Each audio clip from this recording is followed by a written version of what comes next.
Hi friends, இந்த வீடியோவில் நீங்கள் என்ன பார்த்துட்ருக்கீங்க அப்படின்னா ஹீட் ட்ரான்ஸ்ஃபரோட ஒரு எக்ஸ்பெரிமெண்ட். நான் ஃபஸ்ட்டு அந்த கேண்டிலை ஃபஸ்ட்டு நான் லைட் பண்ணுறேன்.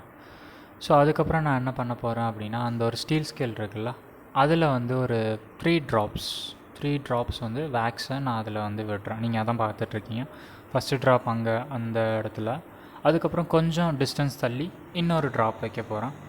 ஸோ அந்த ட்ராப் என்ன ஆகும், ஓகே, ஹீட் நமக்கு எந்த டைரெக்ஷனில் ட்ராவல் பண்ண போகுதுன்றதை ஸ்டடி பண்ண போகிறோம். ஸோ ஃபஸ்ட் நான் அங்கே வச்சேன்னா அதுக்கப்புறம் ஒரு சேஃப்டி பின் மேலே உட்கார வச்சிட்டேன். ஓகேவா? ஸோ அது அதுக்கு மேலே ஒட்டிக்கும். ஓகே, இது எல்லாருக்குமே தெரிஞ்சது தான். ஸோ அதுக்கப்புறம் ரெண்டாவது நான் அதே மாதிரி வச்சிட்டேன். ஸோ உங்களுக்கு தெரியுதுல்ல? Oh my God. Okay, so இதை வச்சாச்சு இப்போ. ஸோ மூணாவது ஒன் வச்சதுக்கு அப்புறம் we'll see how the heat is going to transfer in the steel scale. Steel ஸ்கேலில் நமக்கு எந்த டைரெக்ஷனில் முக்கியமான இந்த எக்ஸ்பெரிமெண்ட்டில் நீங்கள் என்ன கற்றுக்கணும் அப்படின்னா ஹீட்டோட டைரெக்ஷன் எப்படி இருக்க போகுது, டெம்பரேச்சர் எப்படி நமக்கு வேரி ஆக போகுது. ஓகே, ஸோ இப்போ நம்ம 4 வச்சாச்சு இந்த இடத்துல. ஓகே, நான் குயிக்காக இருக்கட்டும், நீங்கள் வீடியோவை கொஞ்சம் பாஸ் பண்ணிட்டேன். ஓகேவா? ஸோ 4மே வச்சாச்சு இங்கே. ஸோ வச்சதுக்கப்புறம் நான் என்ன பண்ணுறேன் அப்படின்னா ஓ மை காட். ஸோ நான் வைக்கிறப்பவே ஃபஸ்ட்டு ஒன் விழுந்துருச்சு. பிகாஸ் அந்த வேக்ஸ் கரெக்டாக அதில் இதாகலன்னு நினைக்கிறேன். சஜஸ்ட் பண்ணிக்கோங்க. ஸோ மொத்தம் 3 இருக்கா, நமக்கு 3 சேஃப்டி பின்ஸ் அந்த ஸ்டீல் ஸ்கேலில் அட்டாச் ஆகிருக்கு. 1 2 3. ஓகேவா? ஸோ இப்போ என்ன பண்ண போகிறேன் அப்படின்னா அந்த கேண்டிலை நான் லைட் பண்ணுறேன் இப்போ. ஓகே, ஸோ நார்மலாக நம்ம வீட்டில் இருக்கிற கேண்டில் தான், நீங்கள் கூட வீட்டில் பண்ணி பார்க்கலாம். ஸோ இந்த மாதிரி தான் நமக்கு ஃபாலோ ஆகும். ஃபஸ்ட்டு அது அந்த இதுக்கு கீழே வைக்கிறான், ஸ்டீல் ஸ்கேலுக்கு கீழே.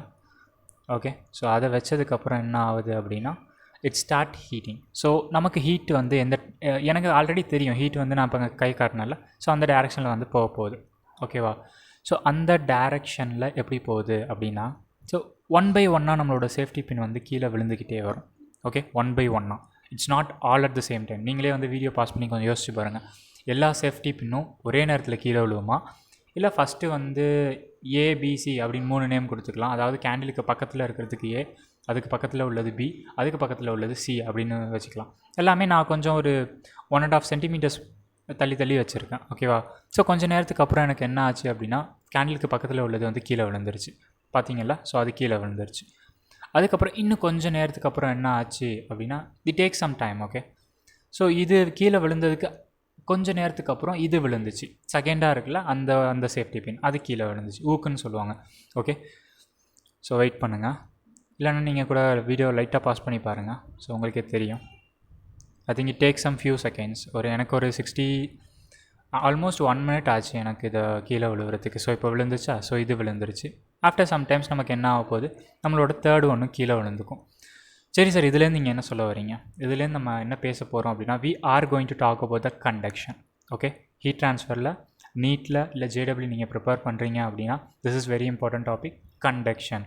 அதை பற்றி நம்ம ரொம்ப டீட்டெயில்டாக அப்கமிங் வீடியோ லெக்சரை கண்டினியூஸாக வாட்ச் பண்ணுங்கள். லெக்சர் நம்பர் 2 ஹீட் ட்ரான்ஸ்ஃபரில், that is conduction and thermal கண்டக்டிவை பற்றி பார்க்க போகிறோம். ஆல்ரெடி நீங்கள் எக்ஸ்பெரிமெண்ட் பார்த்துருப்பீங்க. ஸோ அதோட கான்செப்ட், அதோட ஃபார்முலாஸ் அண்ட் அதோட practical sums, okay, conceptual sums and ஜேடபிள்யூவில் அப்புறம் நீட்டில் கேட்ட ப்ரீவியஸ் இயர் கொஷின்ஸ் எல்லாமே இருக்குது. ஸோ கீப் வாட்சிங். Fine. So what is conduction? So இந்த எக்ஸ்பெரிமெண்ட் தான் நீங்கள் இப்போ பார்த்தீங்க. ஓகே, ஸோ அதுக்கு முன்னாடி we will directly go to the definition. Conduction அப்படின்னா என்ன, அதோட டெஃபினிஷன் என்ன அப்படின்னு நம்ம ஃபஸ்ட்டு பார்த்துடலாம். So conduction is nothing but it's a process in which okay, நான் எழுதுகிறேன், நீங்கள் காப்பி பண்ணிக்கோங்க. Process in which heat is transmitted from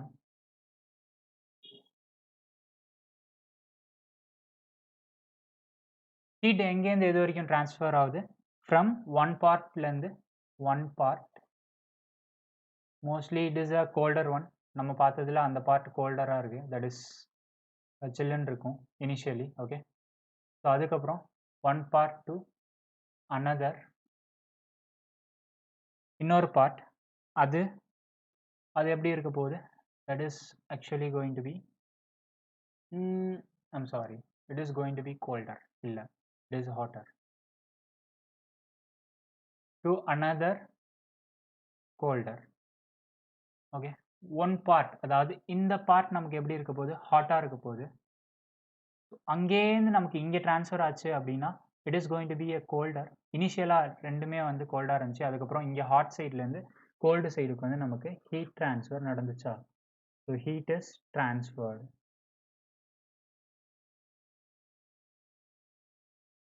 okay, try to understand this one.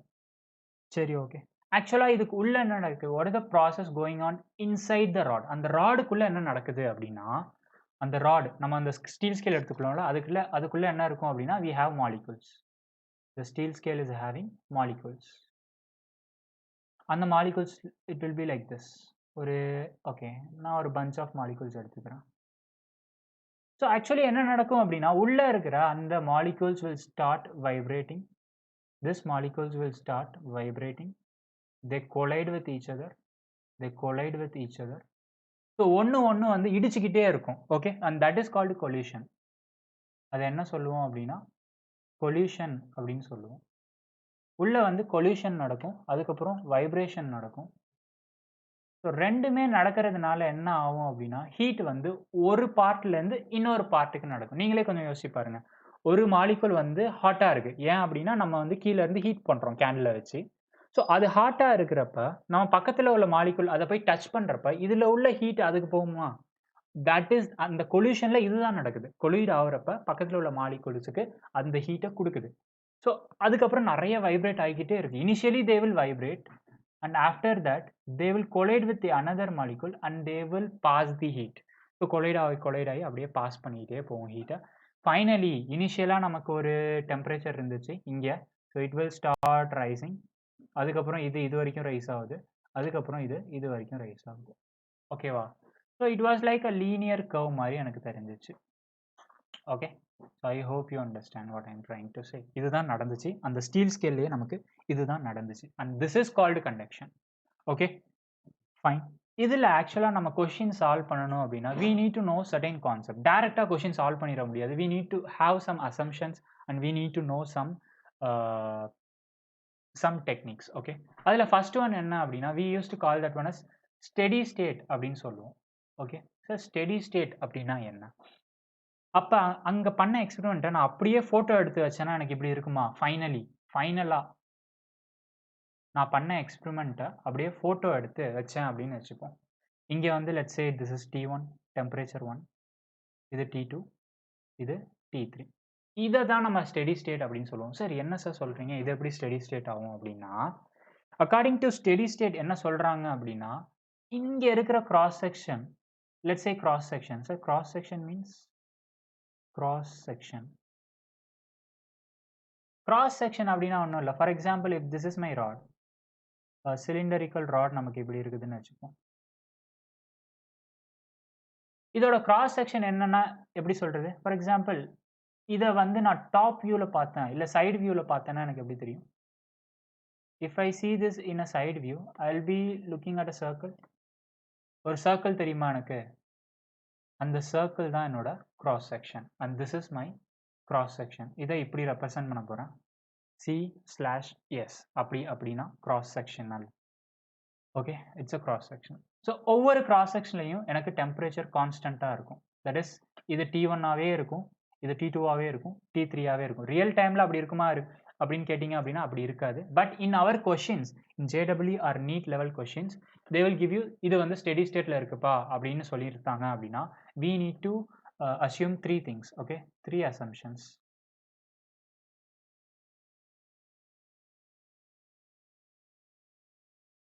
or rules அப்படின்னு கூட சொல்லலாம்.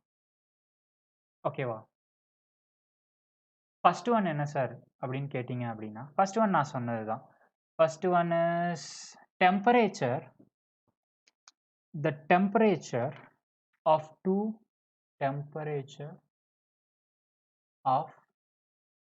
different cross section, ரெண்டு different cross section of rod is different. Correct தானே? ரெண்டு டிஃப்ரெண்ட் இடத்துல என்னோட டெம்பரேச்சர் ரெண்டு டிஃப்ரெண்ட்டாக இருக்குது. That is T1 is not equal to T2, T2 is not equal to T3 அப்படி இருக்கு கம்மா. But the temperature of each cross section, the temperature of each cross section remains constant. This is our first assumption. So initially என்னோட temperature T1 இருக்கும், ஃபைனலாக இந்த இடத்துல temperature எவ்வளோ இருக்குன்னா T1 தான் இருக்கும். சார் இது இப்படி தான் இருக்குமா அப்படின்னு கேட்டால் அப்படி கிடையாது. திஸ் இஸ் அவர் அசம்ஷன், சம்முக்காக நம்ம பண்ணுற அந்த அசம்ஷன்ஸ். ஓகே, ஸோ இங்கே வந்து T1 தான் இனிஷியல்லேருந்து ஃபைனலாக வரைக்கும் இருக்க போகுது, இதுவும் T2 தான் இருக்க போகுது, இதுவும் T3 தான் இருக்க போகுது. So it is constant. T1 is constant for this particular area, T2 is constant for this particular area, T3 is constant for this particular area, that is cross-sectional area. Okay, wow. Ana T1 is not equal to T2 and T2 is not equal to T3, but we know that T1 is greater than T2 and T2 is greater than T3. இது நமக்கு தெரியும். We know that this is the truth. Okay, wow. இப்போ second point என்ன? Let me tell you the second point, and this is also an interesting point. Temperature of cross section decreases, அதாவது T1 லேருந்து T2 கம்மியாகுதா, T2 லேருந்து T3 கம்மியாகுதா. So when we move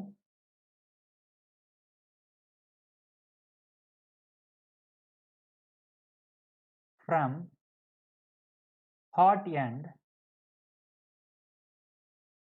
to cold end, அப்படி தானே move பண்ணுறோம். இங்கே வந்து நம்மளோட torch இருக்குது, இல்லை candle இருக்குது, அந்த சைடு நமக்கு ஹாட்டாக இருக்க போகுது. ஸோ அங்கேருந்து ஹாட் எண்ட்லேருந்து நம்ம வந்து கோல்டு எண்டுக்கு வந்து மூவ் பண்ணுறோமா. ஸோ அப்போ நமக்கு டெம்பரேச்சர் எப்படி இருக்குது? So we know that temperature is decreasing. T1 is greater than T2 is greater than T3. So this is our important second point. அதுக்கப்புறம் third point, this is also very very important. இப்போ என்ன சொல்ல போகிறோம் அப்படின்னா, இந்த ராடில் let me draw this rod here again. இன்னொரு தடவை அந்த ராடை நான் இங்கே ட்ரா பண்ணுறேன்.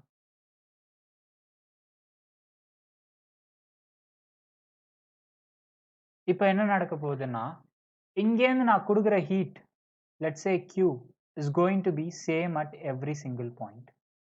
Q is constant on entire length. Entire lengthல என்னோட Q வந்து கான்ஸ்டன்ட்டாக இருக்க போகுது. Q is nothing but the heat transfer. Q is nothing but the heat transfer. இதை பற்றியும் நம்ம டீட்டெயில்டாக பார்ப்போம் ஃபர்தராக. ஓகே, இதோட யூனிட் என்ன அப்படின்னா ஜூல்ஸ். இதோட யூனிட் என்ன அப்படின்னா it is going to be joules, J. Okay, that is nothing but heat energy. I can write here heat energy. Heat energy, Q is constant entire length, and that is our third point. So I can write the, one second, the rate of flow of heat through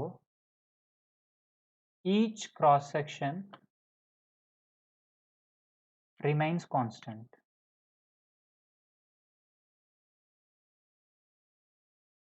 ஒவ்வொரு cross செக்ஷன்லையும் என்னோட rate of flow எப்படி இருக்க போகுது, that is Q/T அப்படின்னு சொல்லுவாங்க, அது சேமாக இருக்க போகுது. ஓகே, ரேட் ஆஃப் ஃப்ளோ இதை பற்றி நம்ம அடுத்த ஸ்லைடில் பார்ப்போம். ரேட் ஆஃப் ஃப்ளோ அப்படின்னா என்ன sir? Rate of flow of heat அது வந்து சேமாக இருக்க போகுது, தட் இஸ் கான்ஸ்டண்ட்டாக இருக்க போகுது for the entire process.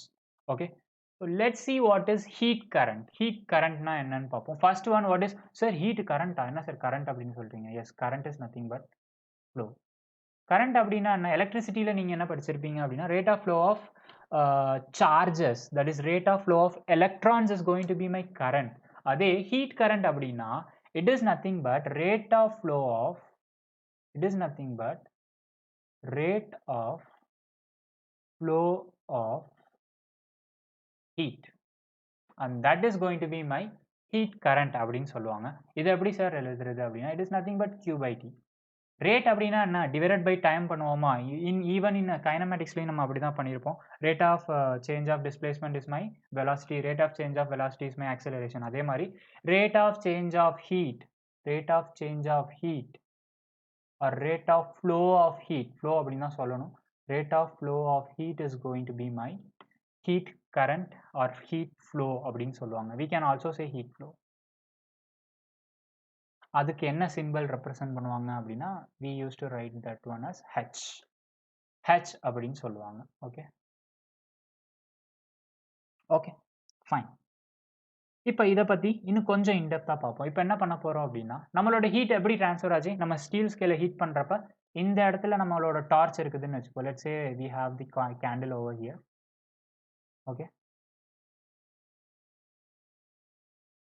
We have the candle here. So நம்மளோட ஹீட் எப்படி ட்ரான்ஸ்ஃபர் ஆகும்? நீங்களே சொல்லிடலாம். சார் இப்படி ட்ரான்ஸ்ஃபர் ஆக போகுது sir. Heat is going to transfer like this. Q இங்கே இருக்கும், Q இங்கே இருக்கும். So again it is going to be travelling like this. அப்படியே ஸ்ட்ரைட்டாக நமக்கு Q வந்து ட்ராவல் ஆகி இந்த சைடு வரப்போகுது. ஓகே ஃபைனா, இது எல்லாருக்குமே புரியும். So we know we only consider the cross sectional ஏரியாவை தான் நம்ம வந்து கன்சிடர் பண்ணுவோம். கரெக்டா? ஸோ இதுதான் நம்மளோட cross sectional area. Let me write this one as C cross S area, cross sectional area. Generally இது மாதிரி சிலிண்டரிக்கல் ராட் இருந்துச்சுன்னா அதோட கிராஸ் செக்ஷனல் ஏரியா என்ன பண்ணுவோம் அப்படின்னா, we use to take the cross sectional area of the இல்லை area of the circle என்ன இருக்கோ அதுதான் இங்கேயும் இருக்க போகுது. ஓகேவா? ஸோ இனிஷியலாக இதோட டெம்பரேச்சர் அட் ஸ்டெடி ஸ்டேட் அப்படின்னு சொல்லியிருப்பாங்க. ஸ்டெடி ஸ்டேட்டில் எப்படி இருக்கும்? At steady state we know இது வந்து ஃபார் எக்ஸாம்பிள் T1 இருக்குது, இது T2 இருக்குதுன்னு வச்சுப்போம். ஸ்டெடி ஸ்டேட்டில், அண்டர்ஸ்டாண்ட், ஸ்டெடி ஸ்டேட்டில். ஸோ எது அதிகமாக இருக்கும்? Can you tell me? T1 அதிகமாக இருக்குமா, T2 அதிகமாக இருக்குமா? we know that T1 is going to be higher. So can I write like this? So T1 is going to be higher. இது வந்து ரொம்ப ஹாட்டாக இருக்க போகுது, இது வந்து கொஞ்சம் கோல்டாக இருக்க போகுது. ஐ hope you understand this one. ஓகேவா? ஸோ என்டையர் லென்த்தையும் நம்ம கன்சிடர் பண்ணணும். ஏன்னா அந்த லென்த்தில் தான் நம்மளோட ஹீட் வந்து ஃப்ளோ ஆகிட்டே இருக்கு. ஓகே, என்டையர் லென்த்தை நம்ம கன்சிடர் பண்ணணும். ஏன்னா அந்த லென்த்தில் தான் நமக்கு ஹீட் வந்து ஃப்ளோ ஆகிட்டு இருக்கு. ஸோ மொத்தம் எத்தனை பேராமீட்டர்ஸ் நம்ம கன்சிடர் பண்ணணும் அப்படின்னா, we need to consider, okay, parameters அப்படின்னு எழுதுறேன். Parameters to be considered. First one வந்து அதோட லென்த் இஸ் எல். அதுக்கப்புறம் அதோட கிராஸ் செக்ஷனல் ஏரியா, அதுக்கப்புறம் ஏ அப்படின்னு சொல்லுவாங்க. We use to represent that one as A. அதுக்கப்புறம் heat flow, that is Q divided by T, heat per time. அதுக்கப்புறம் வேற என்ன இருக்கு? Temperature difference, that is T1 இருக்கு, T2 இருக்கு. ஓகேவா? Fine, I hope you understand. அதுக்கப்புறம் இதோட சேஞ்ச் இன் டெம்பரேச்சர் எப்பயும் எப்படி எழுதும்? டெல்டா T அப்படின்னு எழுதலாமா? So can I write change in temperature delta T? Change in temperature. ஓகேவா? ஸோ இங்கே ஒரு இம்பார்ட்டண்டான ஒரு பாயிண்ட், அது இல்லாமல் ஒரு கான்செப்டும் இருக்குது. சேஞ்ச் இன் டெம்பரேச்சர் அப்படின்னா, let me write here. Change in temperature அப்படின்றது final temperature minus initial temperature அப்படின்னு சொல்லுவோம்.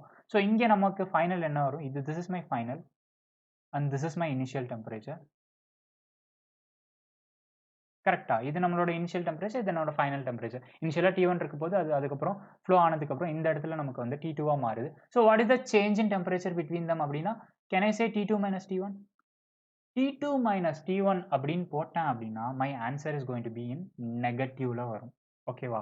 நெகட்டிவ்ல வரும். நல்லா அண்டர்ஸ்டாண்ட் பண்ணிக்கோங்க. அதை நான் காம்பன்சேட் பண்ணுறதுக்காக நான் என்ன பண்ணுவேன் அப்படின்னா, எப்பயுமே minus delta T or we use to write DT, that is minus DT அப்படின்னு தான் நம்ம எழுதுவோம். Okay, this is capital T, sorry this is capital T. Minus delta T or minus டிடின்னு தான் நம்ம எப்பயுமே அதை ரெப்ரசன்ட் பண்ணுவோம். Because the temperature, it means temperature is decreasing அப்படின்னு மீனிங். ஓகே, இதை ஏன் நான் இப்போ சொல்கிறேன் அப்படின்னா, we are going to use that in our formula. Okay, நம்ம அதை ஃபார்முலாவில் யூஸ் பண்ண போகிறோம். அதனால நான் இப்போவே அதை சொல்லிடுறேன். ஓகே, ஸோ அடுத்து we will see thermal gradient.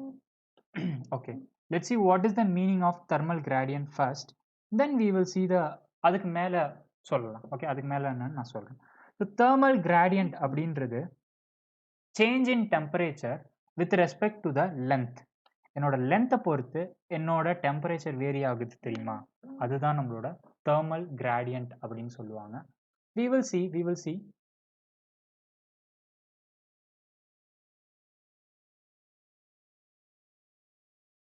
For example, என்கிட்ட ஒரு ராட் இருக்கு, ஸோ அந்த ராடில் நான் என்ன பண்ணுறேன் அப்படின்னா 2 டிஃப்ரெண்ட் பொசிஷன் நான் எடுத்துக்கிறேன். ஒன்று இங்கே எடுத்துக்கிறேன், இன்னொன்று வந்து லெட் மீ ட்ரா ஹியர். இந்த இடத்துல இன்னொன்று எடுத்துக்க போகிறேன். ஸோ இந்த மொத்த லென்த் வந்து எனக்கு எல்.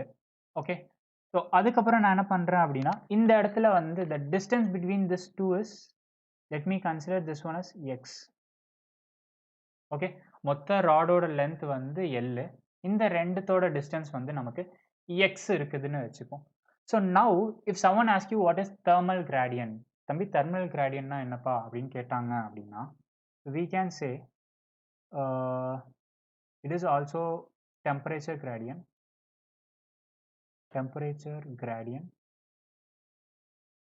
or thermal gradient, ஒன்றும் பிரச்சனை இல்லை, எப்படி வேணால் சொல்லிக்கோங்க. we can say temperature gradient is the right name. So நம்ம வந்து temperature gradient அப்படின்னு சொல்லிக்கலாம். ஸோ இந்த இடத்துல என்னோட டெம்பரேச்சர் T1ன்னு இருக்க போது, இந்த இடத்துல என்னோட டெம்பரேச்சர் T2ன்னு இருக்கிற போது after steady state is achieved. அந்த ஸ்டெடி ஸ்டேட் அந்த கான்செப்டை நம்ம இப்போ அப்ளை பண்ணோம் அப்படின்னா இந்த டெம்பரேச்சர் நமக்கு T1, ஓகே, இங்கே இருக்கிற டெம்பரேச்சர் நமக்கு T2. ஆனால் இந்த temperature is constant for this entire cross section, இதுவும் constant for the entire cross section. I hope you understand this one. ஓகேவா?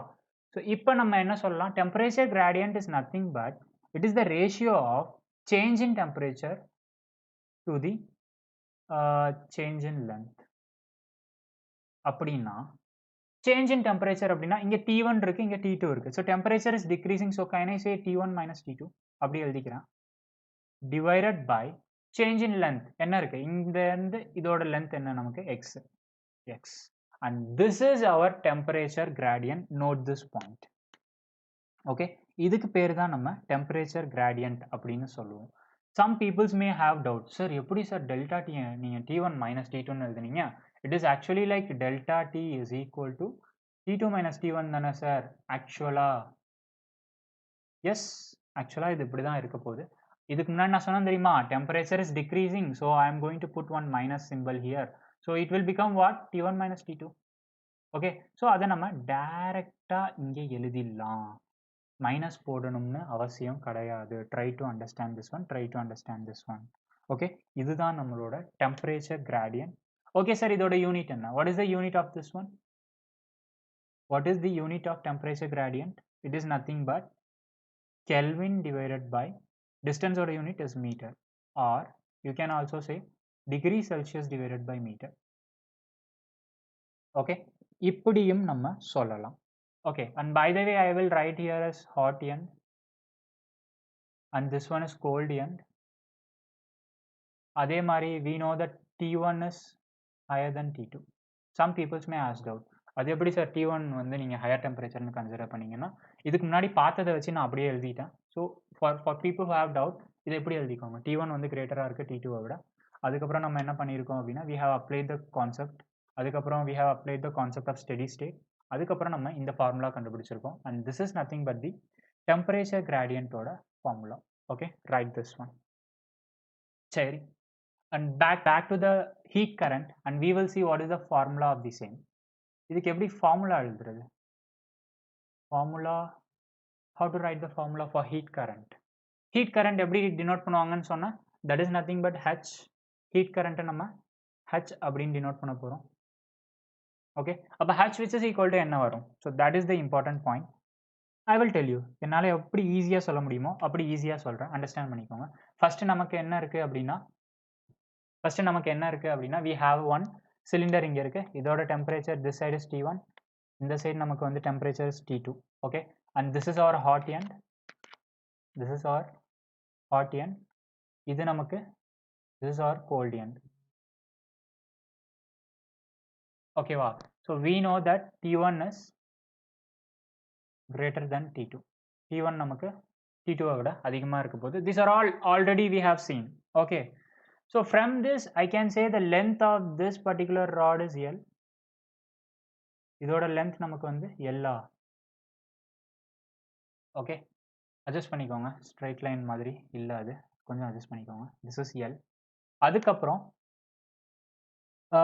from here I can say this is my cross sectional area.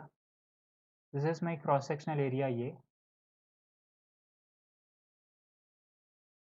Okay, இங்கேருந்து நான் ஒரு இம்பார்ட்டண்டான concept சொல்ல போகிறேன். So I can say H is directly proportional to H is directly proportional to the area.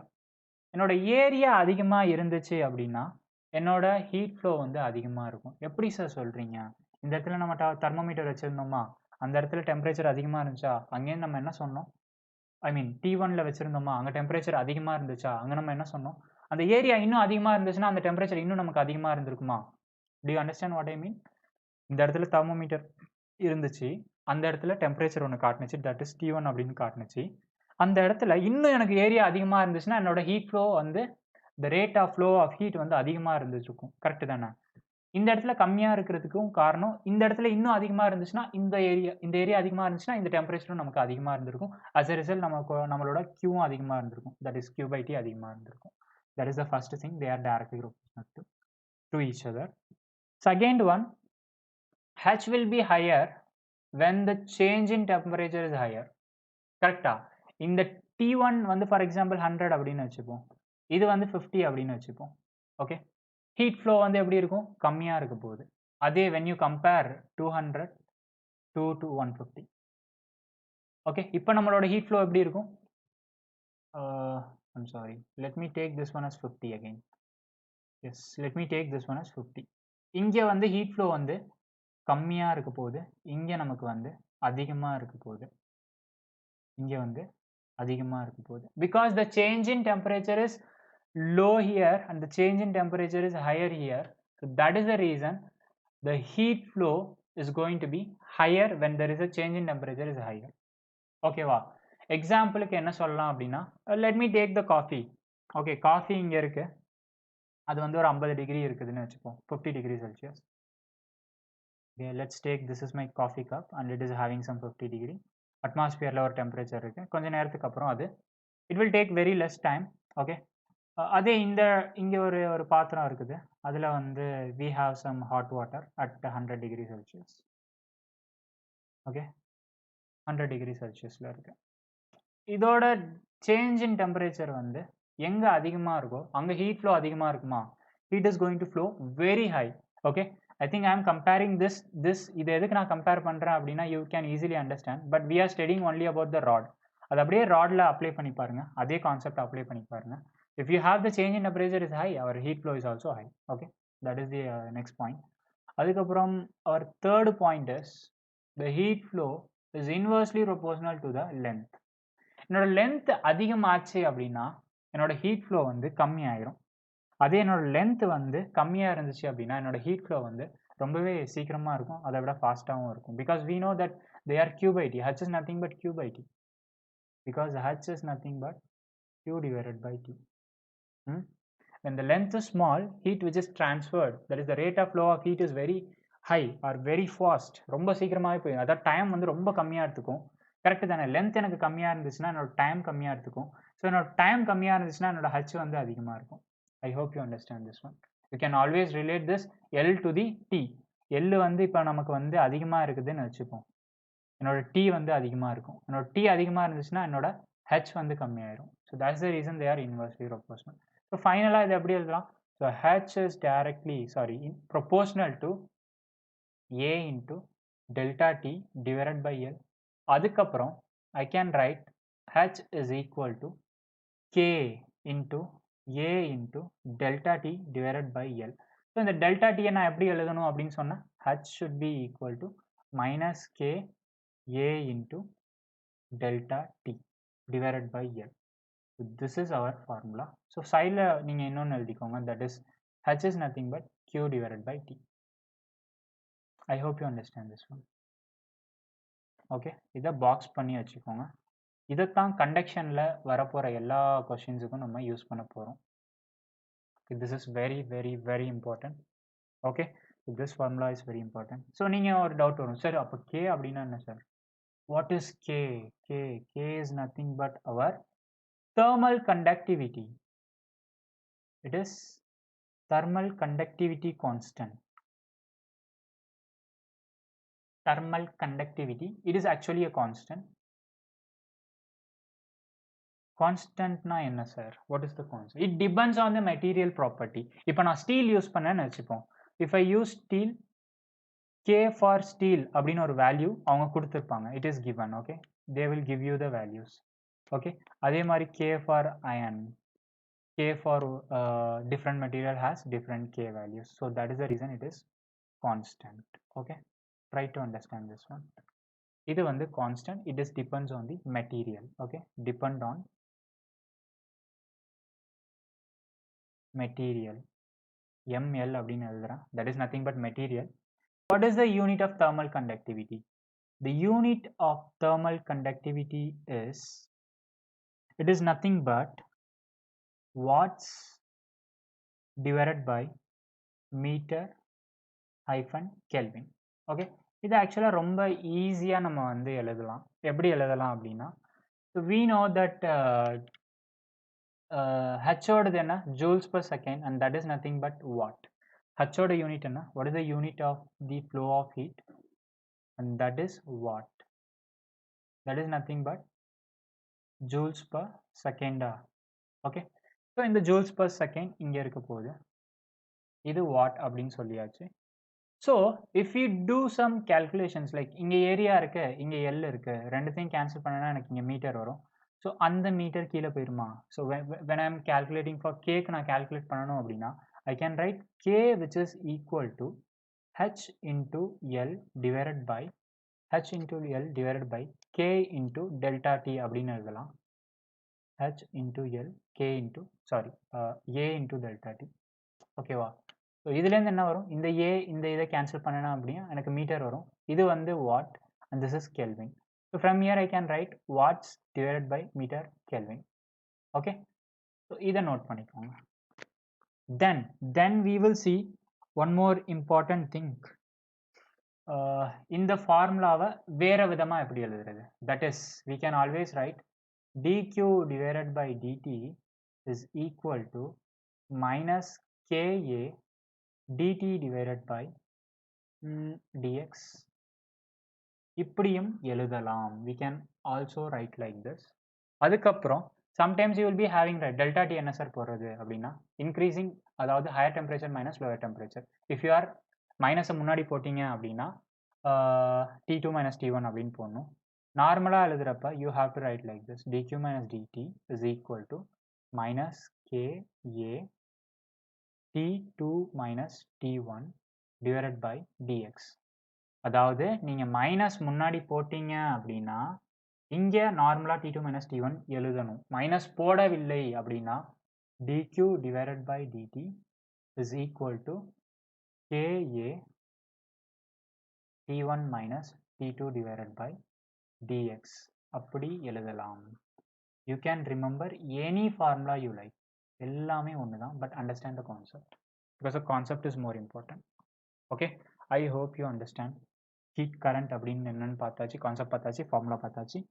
Now we will see certain distanceக்கு அப்புறம் நம்மளோட temperature மாறுதா, so அதுக்கு என்ன ஃபார்முலா வரும் அப்படின்னு பார்ப்போம். For example if the temperature of the suction at x distance அப்படின்னு topic போட்டுக்கோங்க, just put the topic as temperature of a suction at x distance.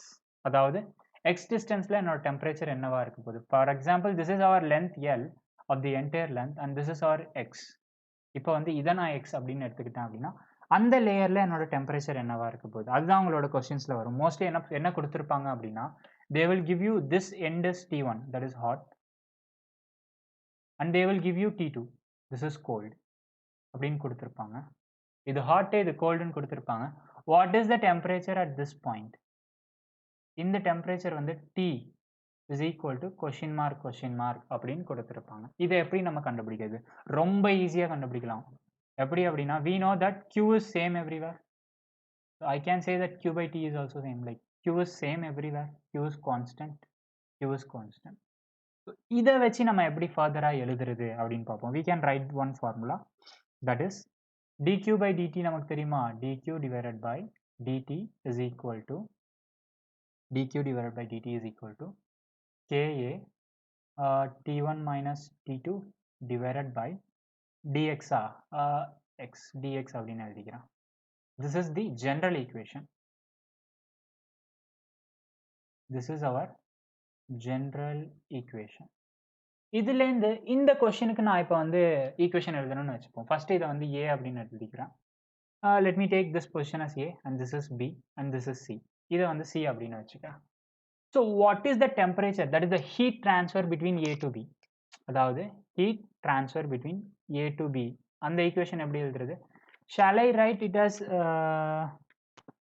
dq divided by t is equal to heat transfer between இங்கேருந்து இது வரைக்கும் ஏபிக்கு, that is nothing but ka t1 minus t2 divided by change in length is இங்கே இது இங்கேருந்து இதோட length என்ன, that is our LR, so I can write L or small l கொடுத்திருக்கேன், so small l எடுத்துக்கலாம். So this is my first equation. அதுக்கப்புறம் heat transfer from A to C, A to C என்ன நடக்குதுன்னு பார்ப்போம். that is dq divided by dt, constant தானே அது, dq divided by dt is constant everywhere, so dq by dt is equal to ka.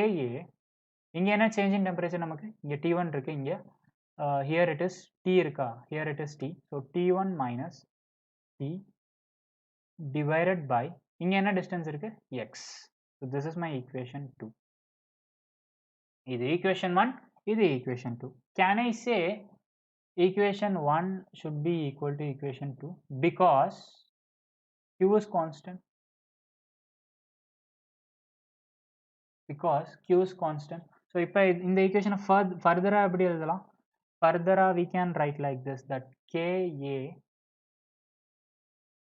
T1 minus T2 divided by L is equal to ka T1 minus T divided by x.